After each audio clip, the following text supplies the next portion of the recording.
aqui de 2013, aqui no seminário da ADEMAP, no José dos Campos, Seminário Nacional, com o seu Valério Arcara, né?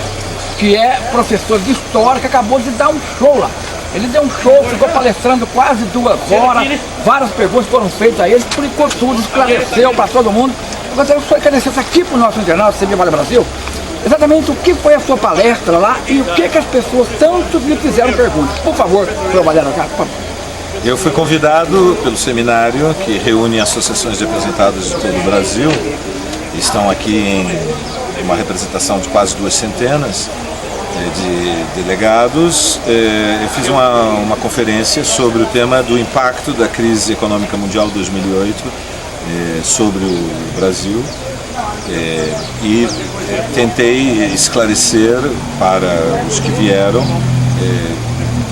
digamos, a dramaticidade dessa estagnação da economia mundial, e me foram feitas mais de uma dezena de perguntas para interpretar os temas mais variados,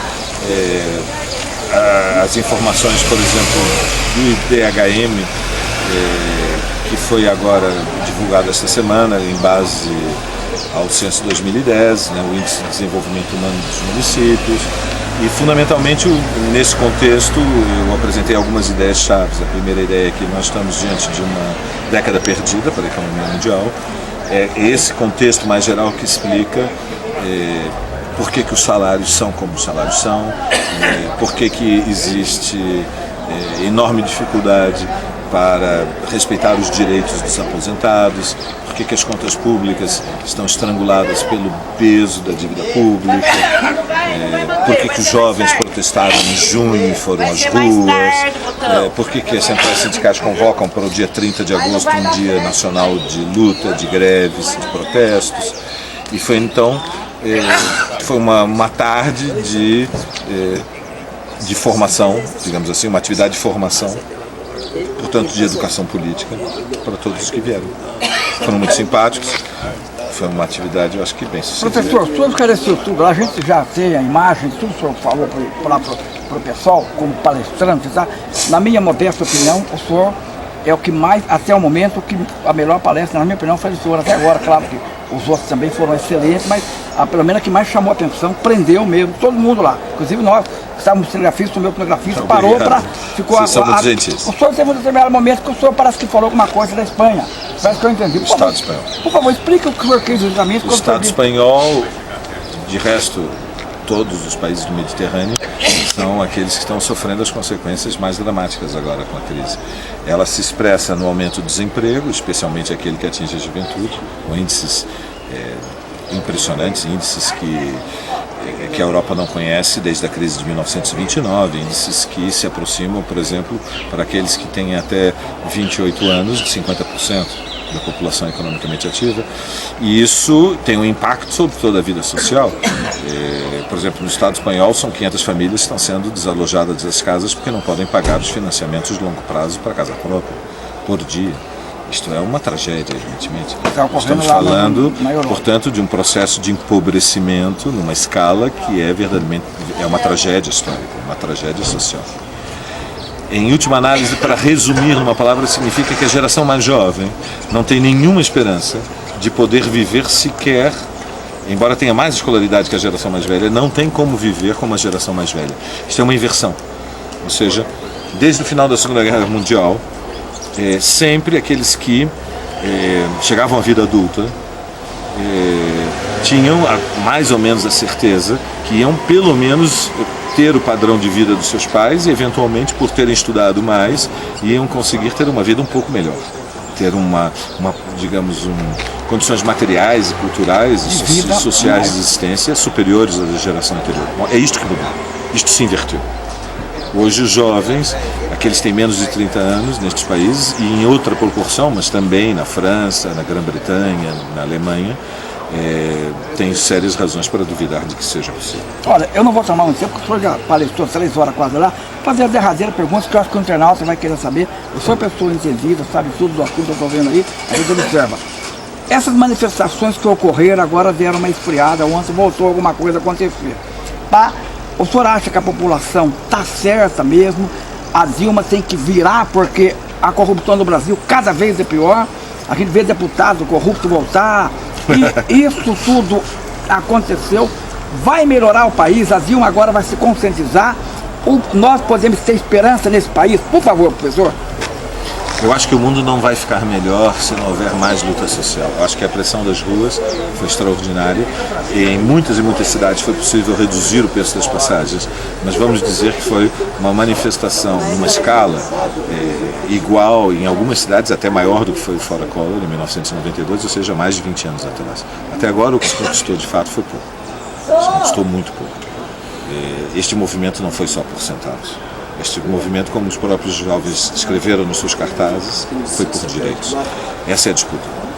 Estes direitos não foram garantidos. Foi aquela micharia da passagem de uma redução de uma passagem.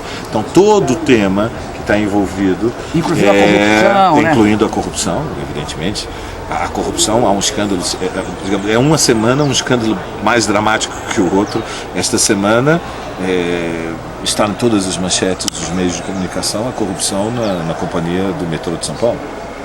Sim. A Companhia do Metrô de São Paulo está sendo denunciada pela Siemens. A Siemens é uma das 10, 15 grandes empresas industriais, grupos industriais do mundo. Portanto, não são estudiosos marxistas como eu, não são professores de história, não são economistas unicamente que estão dizendo. A Siemens apresentou um volume de documentos, entregou à justiça brasileira, denunciando que há um cartel entre as grandes construtoras que negociou entre si um preço para as obras da linha 5 do metrô de São Paulo com superfaturamento. Impressionante, né? Com superfaturamento. Quer dizer, o que a Siemens está denunciando é algo de uma dramaticidade tal que eu não sei porque que o Alckmin, se tem alguma respeito por si próprio, se não tem vergonha de olhar para os seus filhos e para os seus netos, por que não renuncia? Por que não renuncia? Ou então tem que dizer que é tudo uma fraude, que a Siemens está fazendo uma denúncia completamente injusta, mas tem que provar que é injusta.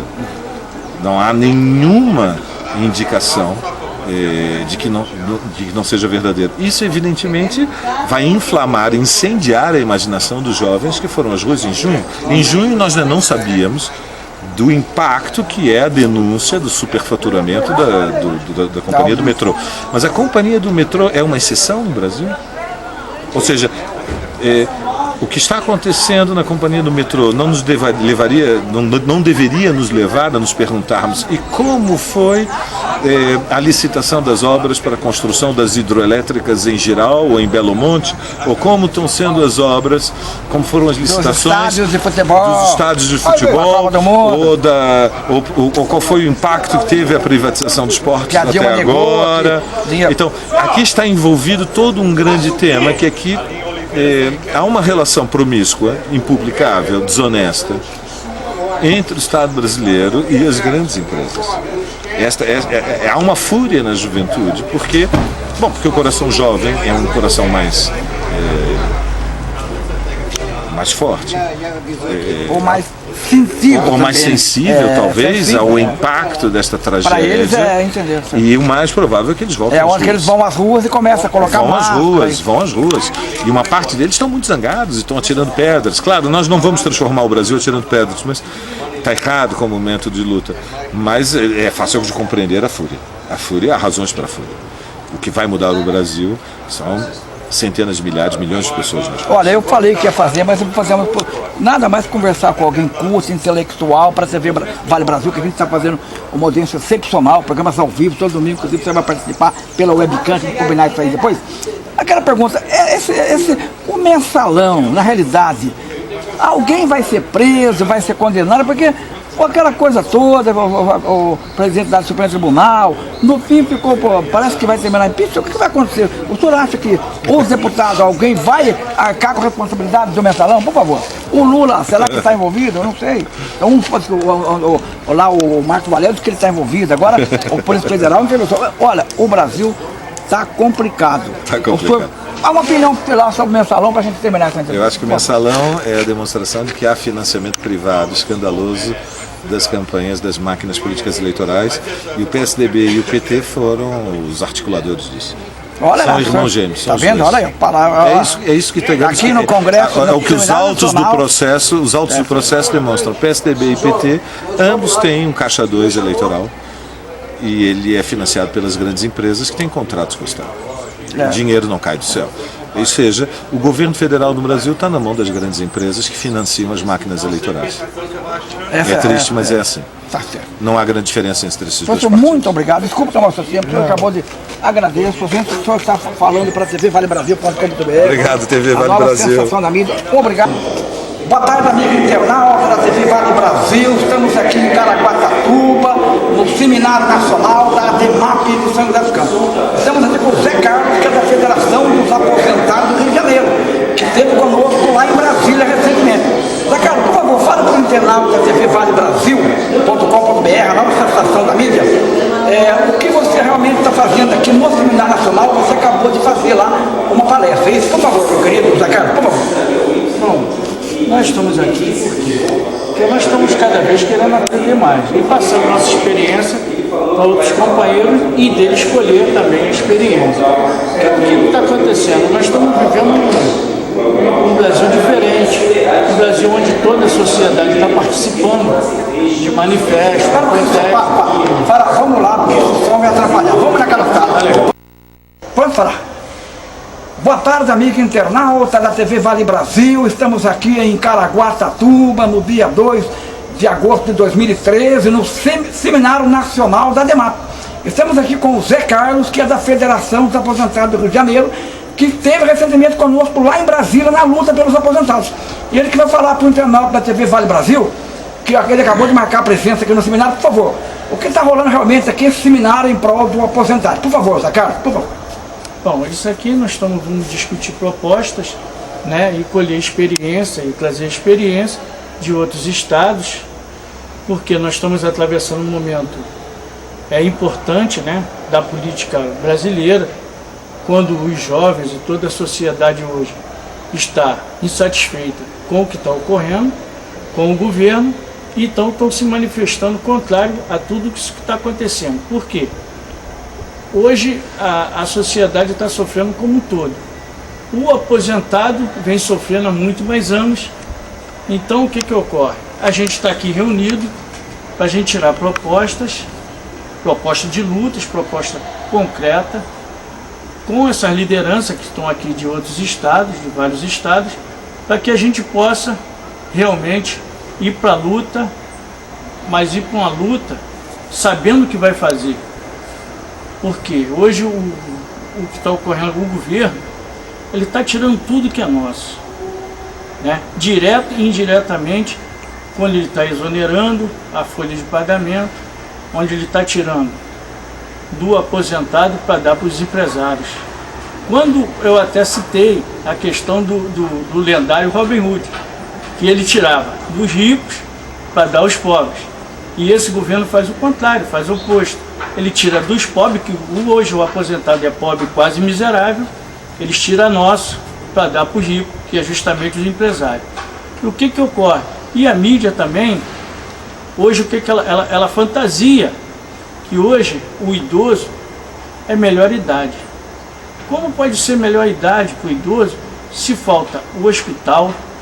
Hoje o idoso tem problema de coração, o idoso tem problema de artrose, artrite, enfim, tudo que é doença, e não tem aonde recorrer, não tem médico, não tem como comprar remédio. Quando tem médico, não tem dinheiro para comprar o remédio que o médico passa.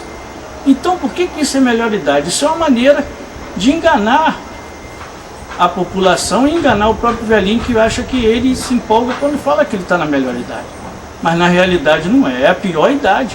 Zé Carlos, estamos aqui com o Zé Carlos, da Federação de Aposentados do Rio de Janeiro, que nos dá honra da presença aqui no Seminário de Caraguatatuba. Nosso querido José o abraçou a ideia lá desde Brasília, trouxe ele para cá em prol do aposentado. Fala uma coisa para nós. A presidenta Dilma, ela estava com um projeto lá de unificação que ia prejudicar muito o trabalhador, mas a luz que também é aposentado. Nós estamos com a presença aqui do Mante, abrilhantando aqui o nosso Seminário Nacional. A TV Vale Brasil, junto com a ADEMAP, abraça essa ideia. E fala uma coisa, o que a presidenta Dilma tem que fazer imediatamente, segunda-feira agora, para que a situação do aposentado melhore? Por favor, meu querido Zé Carlos. Bom, em primeiro lugar, ela tem que travar essa desoneração, porque está tirando da nossa fonte, a fonte da Previdência Social. E depois começar a dar um aumento real para os aposentados, porque cada vez está tirando mais. Ela tem que pelo menos estancar, começar a igualar o salário mínimo para estancar esse prejuízo e gradativamente vai dando o ganho real até a gente alcançar, que não seja de imediato, mas para a gente alcançar no futuro próximo o índice que a gente tanto deseja e chegar à recuperação das nossas perdas, que hoje é incalculável. Uns falam que é 80, outros falam até que é mais de 100. E eu fico até com esse mais de 100. Então é isso, hoje o aposentado ele precisa comprar remédio, ele não tem plano de saúde e nem o governo está dando assistência de saúde para a gente. Então acho que isso é uma coisa que ela tem que fazer imediatamente, né? Tanto que ela suspendeu, como o governo teve que fazer uma economia de 10 bilhões, a primeira coisa que eles fizeram foi o quê? O aposentado, vamos tirar dele, fazendo o quê? Hoje eles não estão pagando a revisão, suspendeu a revisão para fazer essa economia de 10 bilhões. Então sempre que eles vão tirar alguma coisa, eles vão em cima do dinheiro do aposentado. Do pobre trabalhador que está pastando, ralando e aposentou, contribuiu com a Previdência, certo? Muitos agora estão aí passando necessidade. Isso. Por favor, as considerações finais, que nós estamos na gravação lá também, para o internauta da TV Vale Brasil e para a DEMAP também, que marca a presença. A consideração final é o seguinte, é a união do aposentado com os companheiros da ativa, que também estão sofrendo muito com o fator previdenciário, com essa política radical da Dilma em não receber. Hoje ela não recebe nenhum trabalhador para discutir os problemas do povo da antiga, dos companheiros da ativa, e também nem do aposentado. Então acho que nós temos que unir essa força, que é muito grande. Aposentado com 31 milhões de aposentados e pensionistas, e os trabalhadores são milhares e milhares. Nós temos que unir essa força para a gente conseguir combater esse mal. Então é aquele esquema. União faz a força do poder, o poder é a vitória a glória. A oportunidade tem que se unir. Muito obrigado. Nós ficamos honrados da sua presença pela segunda vez, concedendo a entrevista para a TV Vale Brasil.com.br. Você vai ver no Rio de Janeiro essa entrevista segunda-feira na íntegra, tá bom? Tá bom, e ao vivo, domingo, na TV Vale Brasil, o programa das 8 da noite às 11 ao vivo, viu? Estaremos falando sobre isso. Pode conectar para a sua webcam lá do Rio, você conversa comigo ao vivo no nosso estúdio, que é em Taubaté. Isso é muito importante, esse trabalho que você Um abraço, amigo. Obrigado, Ricardo. Vamos tomar um cafezinho.